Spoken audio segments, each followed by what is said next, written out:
दी Jaipur dialogues annual summit 2024 राष्ट्रवादियों का Mahakumbh registration link के साथ आपका स्वागत करने के लिए तैयार है। आप जाएं, रजिस्ट्रेशन लिंक आपको डिस्क्रिप्शन में मिल जाएगा, वहां से आप क्लिक करके आप अपना रजिस्ट्रेशन करा सकते हैं। साथ में इस महाकुंभ के लिए आप सभी का योगदान परम आवश्यक है। बिना आपके योगदान के ये सफल नहीं हो सकता। हमने अभी क्राउड फंडिंग का जो टारगेट दिया था उसका अभी 22% पूर्ण हो चुका है। इसको 100% कराने में आप लोग कृपया अपना योगदान दें, शीघ्र इसको सफल करावें। क्राउड फंड सपोर्ट के लिए ऊपर दिख रहा QR आप स्कैन करके सपोर्ट कर सकते हैं और डिस्क्रिप्शन में जो लिंक दिया हुआ है क्राउड फंडिंग के लिए उस पर क्लिक करके भी सपोर्ट कर सकते हैं।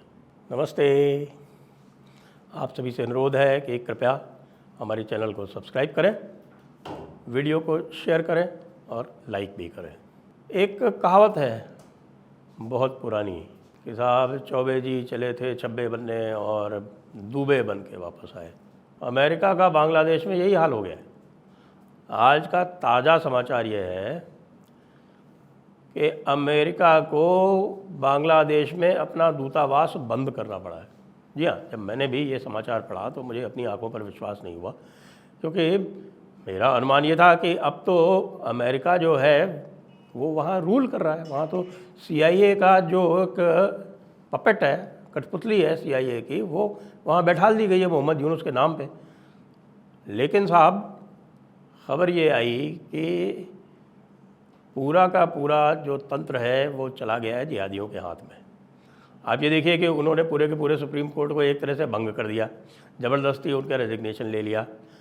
अब ऐसा सुनने में आ रहा है कि अमेरिका ये नहीं चाहता था, क्योंकि ये है करने से वो जो पूरी की पूरी क्लेम थी कि ये जो है एक स्वतः स्फूर्त, एक स्पॉन्टेनियस एक क्रांति है और इसमें जो है वो छात्र सम्मिलित हैं, इसमें ये छात्रों की क्रांति है।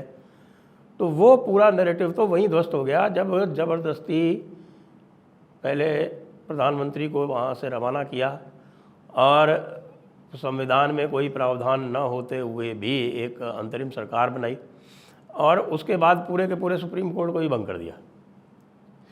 तो यहाँ तक हो रहा था, तब तक अमेरिका को फिर भी लग रहा था कि संभवतः वो उसको कमांड कर सके। लेकिन अब पता चला कि कल से, बल्कि 2-3 दिन से, और कल तो बहुत बड़ी एक मार्च निकली ढाका में जिसमें सीधे सीधे फिलिस्तीनी झंडा लहराया जा रहा था और अलकायदा का झंडा चल रहा था। अब आप जानते हैं कि अलकायदा और फ़िलिस्तीन के समर्थक जो हैं उनका सबसे बड़ा दुश्मन कौन है? उनका सबसे बड़ा दुश्मन अमेरिका है। तो भाई अमेरिका को तुरंत यह एहसास हो गया, यह उनको अनुमान हो गया कि भाई ये मामला तो खटाई में पड़ता दिख रहा है, ये मामला तो उलट गया है। और तुरंत फुरत उन्होंने आज अपने दूतावास को अनिश्चित काल के लिए बंद कर दिया है और दूतावास के सारे लोग जो हैं वो वहाँ से निकल के अपने अपने स्थानों पर वापस जा रहे हैं। कुछ सिंगापुर जा रहे हैं, कुछ US जा रहे हैं और कुछ अपने अन्य स्थानों पर जा रहे हैं। और तब तक प्रतीक्षा करेंगे जब तक कि स्थितियाँ इस लायक ना हो जाएं कि वे लौट सकें, स्थितियाँ इस प्रकार की ना हो जाएं जब तक कि ये जो फ़िलिस्तीनी उन्माद है वो किसी प्रकार से काबू में ना आ जाए। क्योंकि फ़िलिस्तीनी उन्माद यदि आरंभ हो गया है, आपको पता है ये काबू में नहीं आने वाला। ये फिर पूरी तरह से एंटी अमेरिका जाएगा। इस समय जो जिहादियों की स्थिति है बांग्लादेश में वो पाकिस्तान के जिहादियों से भी ख़तरनाक है। क्यों? क्योंकि इनका उपयोग किया, अमेरिका ने इनका उपयोग किया हसीना वाजेद को हटाने में। अब हसीना वाजेद को हटा के इन्होंने वही काम किया जो इराक़ में इन्होंने सद्दाम हुसैन को हटा के किया था। आपको याद है, सद्दाम हुसैन के हटाने के बाद जो सद्दाम हुसैन के समर्थक इधर उधर बिखर गए थे, उन्होंने ही जाके बाद में आईसिस को ज्वाइन किया और पूरे इराक़ को एक प्रकार से वापस, आधे से ज़्यादा इराक़ को कैप्चर कर लिया। और फिर उनको वापस करने में और आईसिस को समाप्त करने में अमेरिका को फिर बरसों लगे। इसी तरह का मिसएडवेंचर इन्होंने यहाँ बांग्लादेश में कर दिया है। लेकिन ये जो है हमारे हिंदू जनसंख्या के लिए, यानी बांग्लादेश की जो हिंदू जनसंख्या के लिए ये और भी बुरा समाचार है। अमेरिका का और कुछ हो या ना हो, उसको अंतर्राष्ट्रीय जगत में एक ढकोसला तो करना ही पड़ता है, उसको एक मुखौटा लगा के चलना ही पड़ता है। उसको ये दिखाना पड़ता है कि देखिए भाई, हम जो हैं जो कुछ भी कर रहे हैं हम वो प्रजातंत्र के लिए कर रहे हैं। लेकिन ये प्रजातंत्र वाला जो मामला है वो सारा खटाई में तब पड़ गया जब ये पता चला कि फ़िलिस्तीन वाले वहाँ आ गए हैं और अल-कायदा वाले वहाँ आ गए हैं, और उनकी जो कठपुतली सरकार है वो पूरी तरह से इनके सामने नतमस्तक हुई जा रही है। वो अमरीकियों की सुनने के बजाय इन लोगों का तुष्टीकरण करने में लगी हुई है।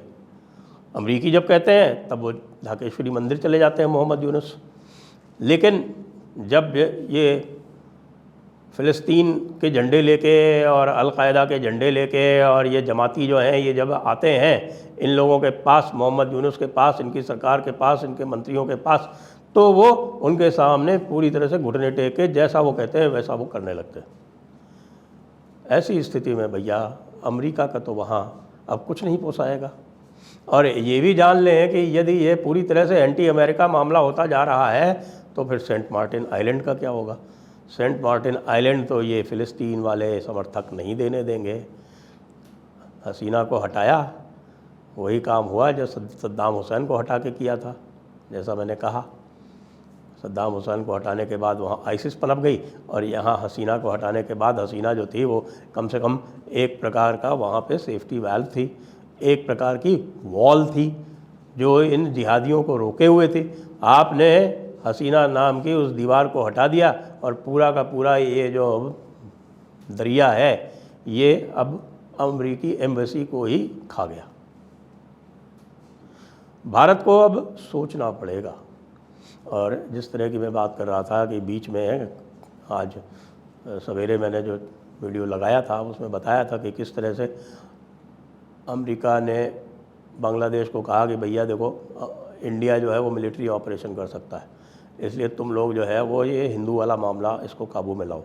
तो हिंदू वाला मामला काबू लाने के लिए आपको पता है कि कल ढाकेश्वरी मंदिर गए मोहम्मद यूनुस और उन्होंने बड़ी अच्छी बातचीत की। पूरी तरह से ढाका प्रेस क्लब में मौका दिया गया हिंदुओं को बोलने का, अपनी आवाज़ उठाने का, वो सारी चीज़ें हुई। लेकिन गाँवों में तो स्थिति अभी वैसी है, गाँवों में कुछ नहीं हो रहा। दिखावे के लिए कहीं 2-4 जगह फ़ौज तैनात कर दी गई है बड़े बड़े मंदिरों के आसपास। ये ढाका चटगांव में हो सकता है, डिस्ट्रिक्ट हेडक्वार्टर पे हो सकता है, लेकिन बाकी जगहों पे क्या होगा भाई? बाकी जगहों पे तो स्थिति वैसी ही ख़राब है। तो ये जो सारी बात हो रही थी कि भाई इस तरह से करके और कम से कम इंडिया को थोड़ा सा पीछे रख दिया जाए, लेकिन इंडिया के लिए भी बहुत ज़्यादा अभी ऑप्शंस है नहीं। देखिए मानसून चल रहा है, और जब मानसून चलता है बांग्लादेश में तो बांग्लादेश जो है वो पूरा का पूरा एक समुद्र की तरह हो जाता है। उस पर आप पैरा ड्रॉपिंग ऑपरेशन के अलावा और कोई काम नहीं कर सकते। आपको ध्यान होगा कि जब 1971 की जीत भी हुई थी तो उसमें भी जो आशुगंज वाले जो हेली लिफ्ट थी उसने अपना रोल प्ले किया था। उसके कारण ही जो जनरल सगत सिंह थे, वो जनरल सगत सिंह अपनी पूरी बटालियन को उठा के ले गए थे हेलीकॉप्टर से मेघना के पार, और आशुगंज ब्रिज को उन्होंने बाईपास किया था, और तब जाके वो नारायणगंज पहुंच के नारायणपुर पहुंच के वहाँ ढाका के पास पहुंच गए थे। तो उससे डर के नियाज़ी ने सरेंडर कर दिया था। आज तो वो ऑप्शन भी थोड़ा मुश्किल है। हालांकि बांग्लादेश की सेना में कोई दम नहीं है। बांग्लादेश की सेना जो है अंडरमैंड है, कोई 6-7 हज़ार लोग उनके और बाकी रिज़र्व में मिला के अगर देखिए तो फाइटिंग फोर्स जो है मुश्किल से 40-50 हज़ार है, और वो 40-50 हज़ार के पास भी कोई ऐसे इक्विपमेंट नहीं है। आप सोचें कि उनके पास कोई बहुत टैंक्स हों या बख्तरबंद गाड़ियाँ हों या कोई बहुत आर्टिलरी हो, नहीं, कुछ भी नहीं है। ना कोई ऐसी कोई एयर डिफेंस है, कभी भारत से ख़तरा था भी नहीं, तो इसलिए वो तैयारी भी नहीं हुई। उनको ये था कि भाई अब चूँकि अमेरिका साथ में है इसलिए भारत हिम्मत नहीं करेगा, लेकिन अगर अमेरिका ही छोड़ के भाग गया तब क्या होगा? अमेरिका छोड़ के भाग जाना बांग्लादेश को, ये बहुत बड़ी बात है। अब चीन क्या करेगा? चीन की तो निश्चित रूप से बातें खिल रही होंगी। भारत के अभी भी वहाँ पे भारत ने अभी छोड़ा नहीं है। भारत के जो 40 जो शीर्ष राजनयिक हैं वो सारे के सारे अभी ढाका में बैठे हुए हैं। चीन के भी बैठे हुए हैं, बाकी देशों के भी बैठे हुए हैं। अमेरिका ही छोड़ के भाग गया भाई। ये बहुत बड़ा डेवलपमेंट है, इसको इसी परिप्रेक्ष्य में देखना पड़ेगा।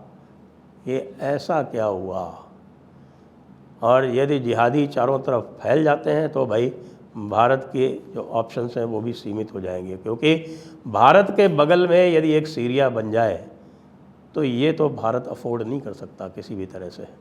भारत के बगल में सीरिया बनने का मतलब है कि वो सारे के सारे भाग के जो हैं वो फिर भारत में आएंगे। वो वहाँ की जो पॉपुलेशन डेंसिटी है वो 1200 के आसपास है, और भारत की जो पॉपुलेशन डेंसिटी है वो 450 के आसपास है। सो उनके लिए सदैव ये ऑप्शन रहेगा कि वो भाग के भारत आ जाए, चाहे जान बचाने के लिए आए, चाहे घुसपैठ करने के लिए चाहे गज़वा हिंद करने के लिए आए, कुछ भी करने के लिए आए, बहाना ये लगातार उनके पास उपस्थित है। समस्या गंभीर से अति गंभीर हो गई है। वैसे तो अंकल सैम को भी अब भारत के साथ मिलके बांग्लादेश के ऊपर वापस कब्जा करके वहाँ हसीना को बिठाने का प्रयत्न करना चाहिए, क्योंकि इन जिहादियों का इलाज बांग्लादेश में रहकर हसीना जैसे ही कर सकते हैं, बाहर से नहीं कर सकते। सेंट मार्टिन तो भूल जाओ, अब तो वहाँ पर कहीं ऐसा ना हो कि चाइना आके बैठ जाए। तो सेंट मार्टिन बांग्लादेश के पास बना रहे, चाइना के पास नहीं चला जाए, इसके लिए भी अब अमेरिका को सोचना पड़ेगा कि क्या इस पपेट रिजीम से काम चल जाएगा, जिनके ऊपर इनको इतना भी भरोसा नहीं है कि वो वहाँ अपनी एम्बेसी में बैठे रह सकें। जय हिंद, जय भारत, वंदे मातरम।